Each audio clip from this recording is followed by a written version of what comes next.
If you want well, think it, talk it, and prepare yourself for it. Hello there and welcome to another edition of Living the Message. It's brought to you by the communication team of Bethlehem Baptist Church, GRA, Upstation. And on today's edition, we are looking at the message titled, The 7 Principles of Attracting God's Favor with Your Wealth and Money. It's drawn from the book of Proverbs chapter 11 verses 26. And today we're going to be looking at the third principle, which is the principle of honesty. With me here is my guest, Benice Amazi. It's actually her first time of being here, and you're welcome. Thank you, Ruth. Thank you so much. Okay. So, Benice, when we talk of the principle of honesty, what does that mean to you? What does the principle of honesty mean to you? Well, to me, I think to be honest is to be truthful, to be in all circumstances. Like, no matter the situation you face, you just remain truthful and be yourself, be real, be honest, be reliable, be trustworthy. Yeah, that's true. That's true. And you remember when Pastor was talking about being honest, he talked about many things. Being honest in your business places, being honest in whatever you do. And the passage was actually talking about someone selling and someone withholding to sell. And the passage said, if someone withholds from selling, he is going to be cursed by the people. And when someone sells, he's going to be blessed by the people. So there are two things that was actually discussed in the passage of today. And so, what do you think? Should a man be cursed, or if he refuses to sell what belongs to him? Actually, to an extent. Like, okay, let me explain my point. The thing is, if you have something that is not for sale, or is not being labeled for sale, you are not to be cursed, or you are not to be punished if you refuse to sell that good. Like the pastor made mention of his bike. Like he had his bike, and on his way to the Baptist Center, he saw a man. He carried the man, and when he dropped him, the man was like so marveled. He loved the bike. He admired the bike, and the man in question asked him if he sells his bike. So now the pastor refusing that he does not sell his bike does not mean he will be cursed. But now, who will be cursed? If you as a seller, you buy your goods, you take it to the market, everybody knows that it's like these things are on sale. And people come to buy, you refuse to sell to them, you'll be cursed. That's when the curse comes. Wow, that's actually beautiful. And one thing that actually pricked my attention when Pastor was preaching, he made mention of the reason for withholding greens is to create artificial scarcity. That people withhold because they want to create artificial scarcity. Can you imagine that true. People really have things to sell, but they just decide to keep them so that as it is scarce in the market, they decide now to begin to release it one after another and sell it at a very high cost. It's actually so terrible. It's actually so terrible. So there were some ways too that Pastor talked of that a man practices dishonesty.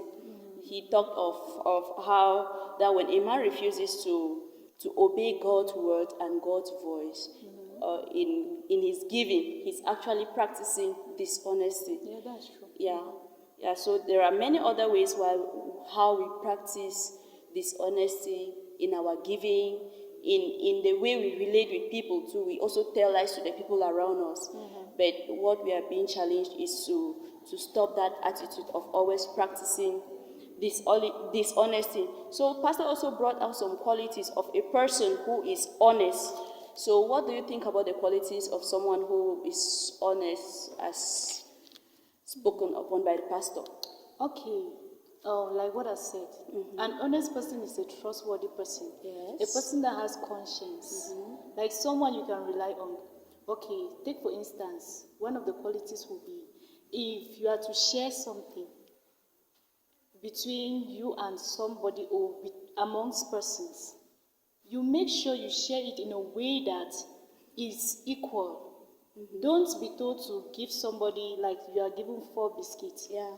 And that's what the pastor said. Let me just use this example. You're giving 4 biscuits, then you come now and give me 1 biscuit when you were told to give 2 and you take 2. Yeah. You're being dishonest. But an honest person will come and give the 2 biscuits to me and you keep your 2 biscuits. Yeah. That's one of the qualities. And another thing that pastor said that was so funny to me, he said, imagine a case where you're an elder person and they give the 2 biscuits. They give 3 biscuits and they tell you to take 2 and give 1 to your junior brother or sister. Then you decide to become the opener. You take your 2, then you still open the third person's own as the opener, and you get it. So that really caught my attention and made me to laugh in the course of the message. Yeah, me too, because actually I'm guilty. Like when we were growing up, my mother used to give me things to share with my junior ones, and I'll keep mine though. Then open theirs and say, hey, let me help you to open yours. You take 1 from it, or if it's a sweet, you bite small and give the child the remaining 1. Actually, you are being dishonest because you have yours. Yeah. Why take another person's thing when you have yours even more than what the person has? So it's really something not good at all. Yeah, that's true. And while looking at some qualities too of an honest person, we saw that someone who is honest gives the exact measurement. That means you don't sell things in different measurements. If there is a kilogram that you're supposed to sell something, you sell exactly that kilogram. You don't reduce your weight and take money from people. You don't do something that you are going to cheat the population. So while you are selling, you have to sell it. You have to sell your goods with honesty. You have to practice honesty wherever you find yourself. Yeah, that's true. If you want to give an example to your point, we see that when you go to the market, there are so many fake scales everywhere, from where they sell meat, from fish, from where you sell potatoes in buckets. In short, the things are so fake. Yeah. So fake in a way that you buy, you give the money, but when you come back to the house, you are like, this is too small. It's too small compared to the money you gave. So if we as individuals, as Christians, were to practice honesty, people will go to the market and buy, come back happy, rejoicing that at least I do not waste my money. Instead of going to the market, you buy, you come back and the thing is just too small. It cannot even feed the family. Yeah. Take for instance, you go and buy oranges for 500 francs. The oranges are too small. Too small in a way that it cannot feed many people. Yes. But had it been the scale was made in a way that is standard and is the actual scale, it would have gone round to everybody in the house. Okay. And looking at something to Pastor gave, now we are going to be launching in the honesty challenge. And you just spoke of your sister, how you used to take their things and you reduce and keep. And Pastor made mention of doing restitution, that if you now like this, for us to practice the honesty challenge, you have to do restitution. So now the first thing I want to tell you is that you have to first of all start by making restitution to your sisters and your brothers, because you have been doing something to them that is not good. So all those sweets and biscuits that you used to take from them, you have to go back and buy the biscuit and tell them and apologize to them that, sorry, I've been eating this thing which was yours. Yeah, so that's one of the things that we are going to practice in this challenge that Pastor gave us.